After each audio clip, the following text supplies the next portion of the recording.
Through a fairly long, drawn-out set of circumstances, I recently came back into possession of the very first Jeep that I ever bought. Now, a large part of these circumstances was the fact that the engine in said Jeep had failed catastrophically on the freeway. Now, given the fact that this is a 94 Grand Cherokee with 161,798 miles on it, it was deemed that the $3,000 quoted by the repair shop was too much to make it even worth it. Knowing the fact that I can put this thing back on the road for a lot less than $3,000, I went ahead and took it back. Just as soon as the sun comes up tomorrow, I'm going to start the process of replacing the engine in this Jeep so that I can use it again. Now, just a little bit of background, just in case you're new to the channel, you might not know what exactly is the plan with my family and I. In fact, even if you've been around for a while, I haven't really spoken of it a whole lot.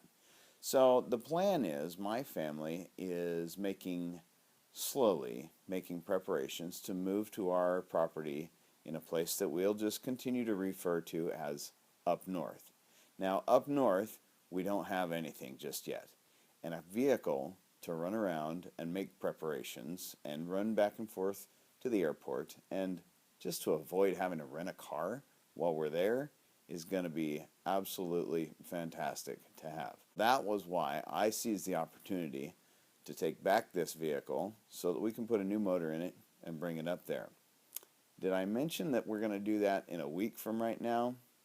Talk about cutting it close. I guess maybe that's just kind of my MO. Hopefully we'll get it done in time, and if not, well, we'll be a little bit late getting up. So the sun went ahead and came up at somewhere around 6:30 or 7, but when it did, it wasn't nearly hot enough. So I went ahead and waited till now, 11. There we go. Now it's 90 degrees. Perfect time to start this project. The first thing that I got to do is get this thing into the garage. It's completely dead, and my garage is uphill from the driveway. Let's see how this works out.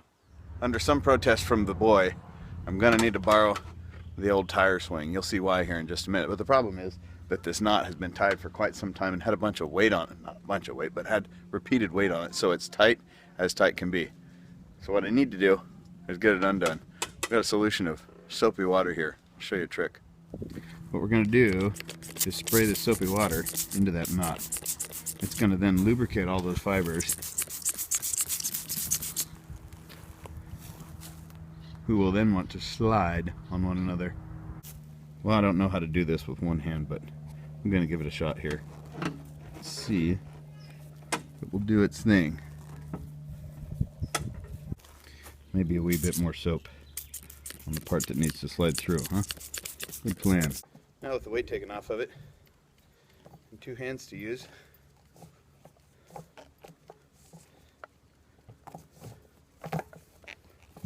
nothing to it. Always remember, safety third.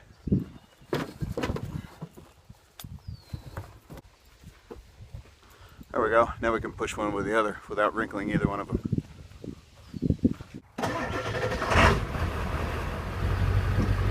Anytime you're going to do this, you want to do it as slowly and methodically as you can. You want to put your vehicle, your pushing vehicle, in the lowest gear possible. In my case, I put it into 4 low in first gear so that it's just barely moving. You also want to stop often, get out and check, just to make sure that you're not rumpling something up. That way, if you are starting to dent something, you can stop and you can reassess the situation. So by going just a little bit at a time, stopping to steer as necessary, and then going a little bit more, this proved to be a pretty effective way to push a car up a hill, all by myself. Also, if you're going to do this, make sure that there's some sort of stop in front of the dead vehicle. The first thing we want to do is get rid of the hood. Now, depending on what vehicle you're doing this on and the geometry of the hood mechanism, you want to put something here. Something to protect that, because on many vehicles, not this one, but on most of them, when you raise the hood, you have this little pointed part pointing right at your windshield, and you want to protect that windshield. So I'm going to put a little block of wood there, and I've got one on the other side, and we'll get rid of this hood. Now with that hood gone, I'm going to go ahead and take apart as much of the front end of this thing as I can, so that there's as little impeding the removal of the engine as possible. And here's where I decided it'd be pretty cool to hang up my watch so you guys could see the time passing. However, with the time lapse and that watch spinning, no bueno. And right about here is where I stopped to take a break to go watch some YouTube and try to figure out how to get those quick disconnects apart. Special thanks to RichPin06A for helping me. What RichPin06A showed me was the tool that you can buy at the store to take these things apart. But you guys know me. I'm not going to go buy a tool. I'm going to watch the video, I'm going to look at the tool closely, and I'm going to make one of my own. Out of a piece of aluminum. Yeah, that ought to work. Okay, now that I've made this tool, I've got on a breathing apparatus just because I'm not sure if there's any refrigerant left in this system. So, I'm going to push this tool onto the line. Oh, of course I'm going to do it backwards. Cut me a break, huh? It's a brand new tool.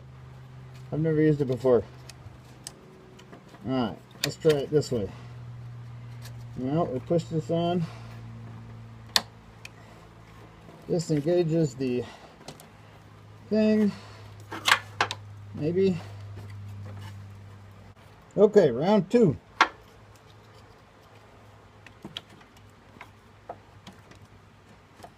Oh, it's sharp.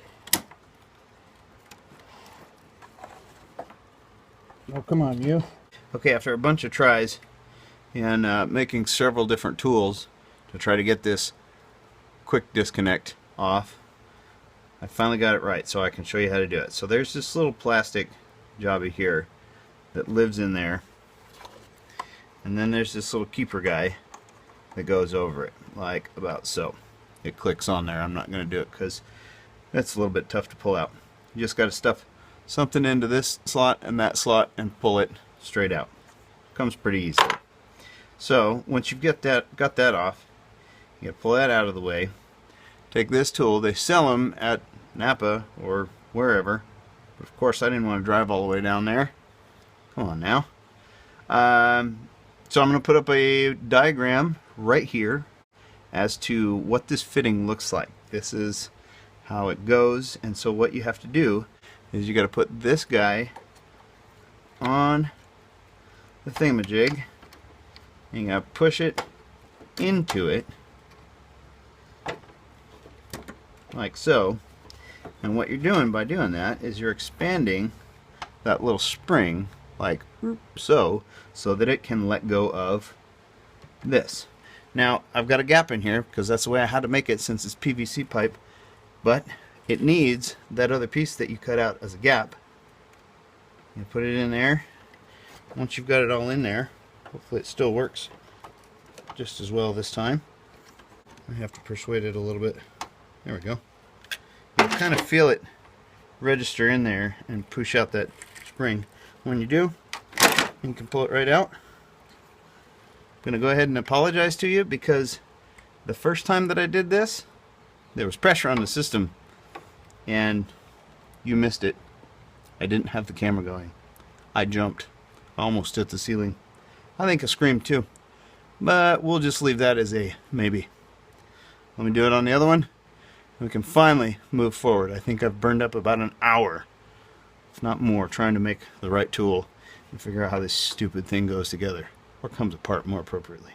With the radiator and all that condenser cooler business out of the way, I set to work removing as many of the accessory items as possible, alternator and air conditioner compressor and all that business, making sure to put all the fasteners back in the holes that they came from when I took them out.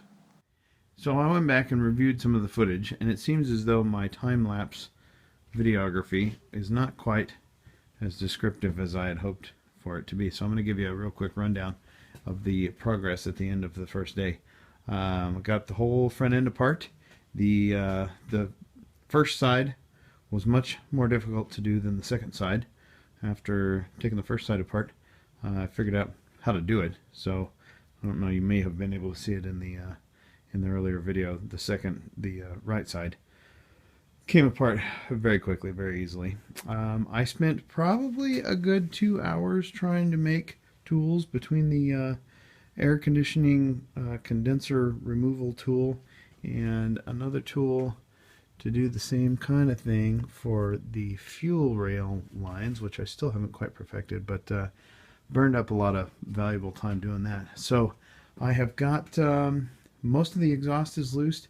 All I have left to do before pulling the engine out is to get rid of the transfer case, pull the transfer case out, and then disconnect the cross member holding the transmission, pull the motor mounts, and I will yank it out of there. Hopefully, I don't know where some of the wiring goes at the back side here, so I'm hoping that I can find where it goes before pulling it, or discover that it can remain with the engine as I pull it. The thing that I least want to do is have this thing halfway out and discover that I got to crawl inside of there for something to disconnect something or cut a wire or something. As I said, that's the end of the first day, and I'm going to be working on it some tonight, so there will be more footage tomorrow. I got to get this thing done so that we can go on vacation. Thanks for watching. I hope that you made it this far. If you did, click that thumbs up. If you didn't like it, click that thumbs down, and I will see you tomorrow.